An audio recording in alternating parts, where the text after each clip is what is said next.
So I started asking the question, if I were to come and spend some time with yourselves, and I could use a relatable industry example that is close enough to you that you would understand it, but not so close that I would be in breach of some of the conversations you'd be having, what kind of examples would you use? And then I looked at some of the work we do in our research firm, and I thought what I'm about to share with you is something you might find some value in. So circa 2017, 2018, when we were publishing our first book, The Magna Carta, having just finished that research, we had started with an original piece of thesis, and it's the thesis I want to leave with yourselves here today. Here was the question. If you took two companies operating in the same market, selling the same products to the same customers, hiring people that went to the same schools, buying from the same suppliers, and pricing the same ways, and you looked at them over a period of time, is it possible one would outcompete the other? And if it is, why?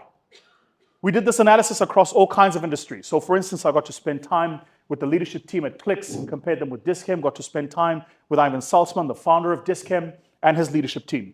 We did a similar same sort of research in banking and financial services and insurance, in agriculture. But the best part is what I want to share with you here today, because we then did the same sort of research in the retail business. We did wholesale as well, but we looked at retail. And we compared companies that all of you here know well, PnP and Shoprite. And what we wanted to understand was the following. Is it possible one outcompetes the other? And if it is, why? Think about it this way. PnP and Shoprite kind of both buy from the same suppliers. They go to Angloval Industries, AVI, they go to Tiger, they go to Premier. They go to the same suppliers and buy the same products. They have a similar distribution model. PnP was later to go with the DC, but a very similar distribution model. They buy technology from the same customers and the same suppliers. If you go to the SAP conference, what's called Sapila, I've had the privilege of speaking there twice. Both PnP and Shoprite have their core technology infrastructure sitting under SAP. So technology is the same. Same product, same suppliers, same tech. They have the same distribution mechanisms. They build out stores and distribute to those stores using their distribution mechanism. Same distribution. They raise capital from the same banks. Money is money is money. Doesn't matter who you get it from. Terms on bonds are terms on bonds. Same capital allocation. Then you might think it has to do with talent. That's not true. The industry is so incestuous that it's not uncommon for you to meet one guy working as an executive in one company.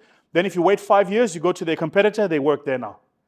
For those of you here who deal with these companies, you know exactly what I'm talking about, right? It's people move around. If you find an executive working at ABSA, go talk to that executive 5 years from now. It's not uncommon to find them at F&B or Nedbank. These industries are incestuous. So let's just go back to our analysis.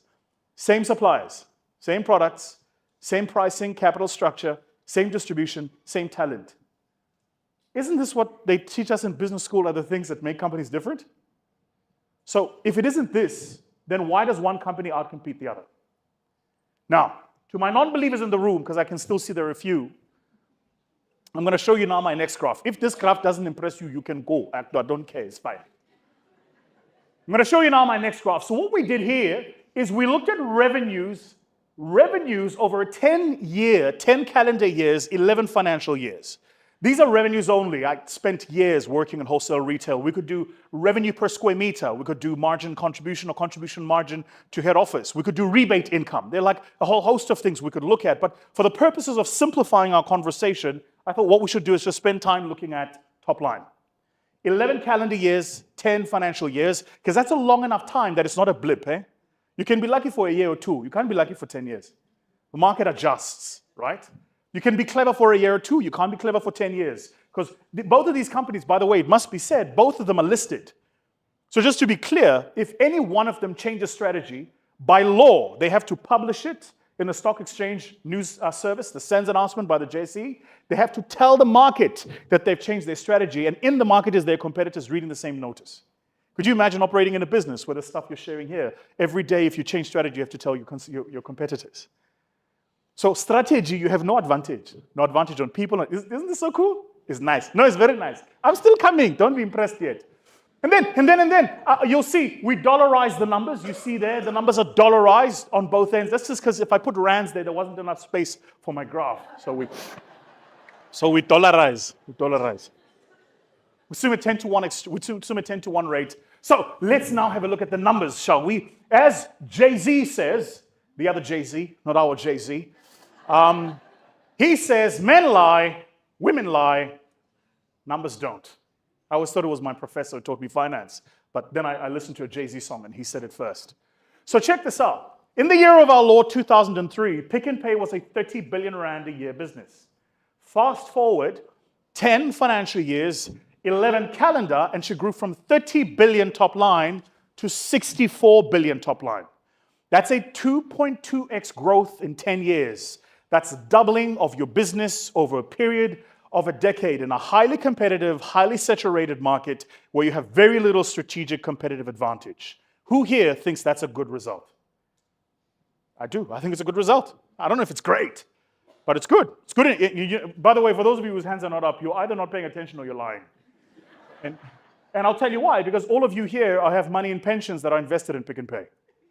So you better be happy with the performance, because over that period of time, you did. Over that period of time, you would have paid out the executive team and great bonuses. The board got to keep their job. It's a good performance.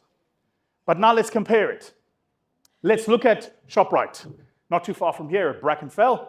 Same time, 2003, Shoprite does 29 billion. Said differently, in 2003, Pick n Pay was R1 billion larger than Shoprite. But we don't think $1 billion is a lot of money, but let me put it this way, the average year has 52 weeks in it. So if your business is R1 billion larger than your competition, that means you make 20 million more than your competition every week. Every trading week. 20 million, eh? And by the way, you got to remember, you guys work in the supply chain of these businesses, but you got to remember that for a lot of food retailers, they make 3% gross margin.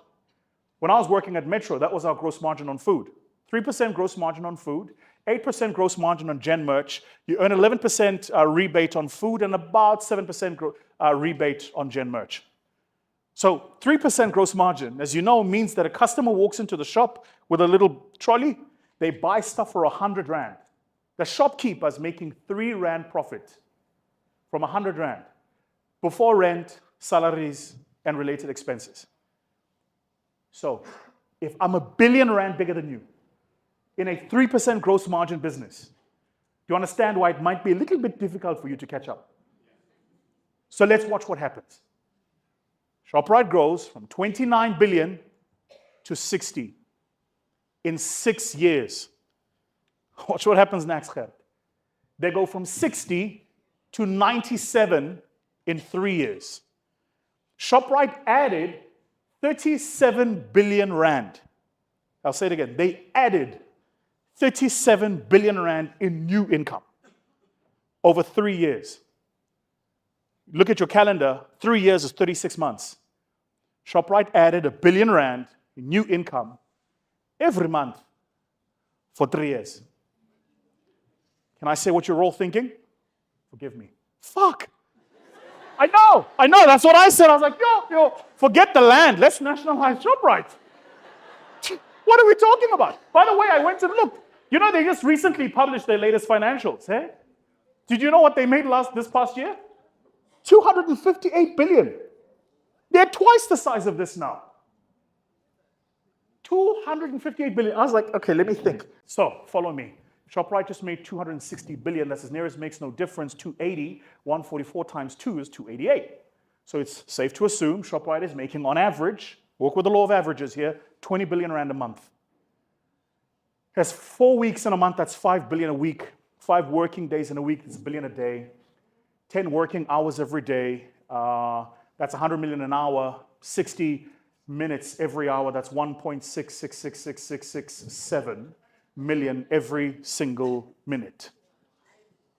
Exig. Yeah. Say that. She said Aibo. That's what I said. That even me, I was like, yeah. No, it's not right. That's the level of performance. To be clear, they work in the same market as their competitors.